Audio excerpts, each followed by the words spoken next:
Hey guys, Josh here again with Windy City Equipment. Moving on with our cash flow series, I think this is going to be episode 15, 14, 15, 16? I don't know.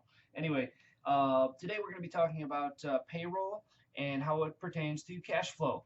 Uh, Especially as you gain more and more employees, payroll becomes very important. And the lag or the delay in payroll is make or break when it comes to cash flow.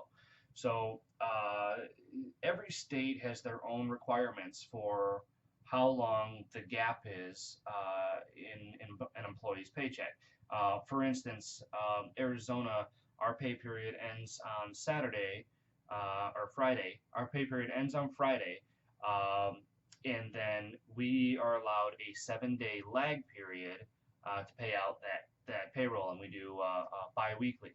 So, but some states actually allow 10 or even 14 days, which is great for cash flow. Doesn't really affect the employee too much.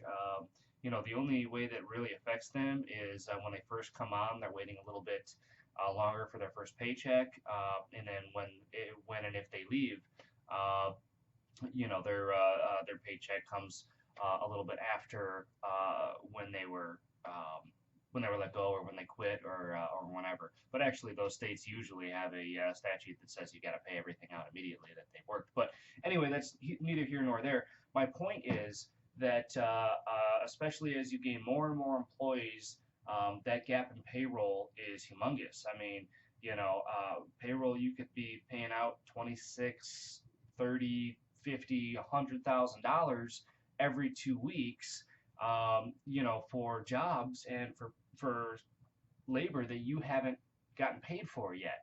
Unless you've got customers that pay within 2 weeks all the time, which man, wouldn't that be nice, right? But anyway, check with your state, see how long they allow that lag period to be after the payroll period to extend your cash flow a little bit. We had to make this transition a couple of times after we had already accumulated employees. So then it's hard. I'm fortunate enough to be surrounded by a great team, group of guys that want to grow with the company. Um, so it was no big deal to them when I said, hey, it's going to lag this week or it's not going to lag this week or whatever it may be. They were all very cool with it. But very important for cash flow because labor is one of the biggest expenses that we see in this industry next to parts purchased. So anyway, with that information, hopefully it'll help. Otherwise, we will definitely catch you next week. Thanks again for watching.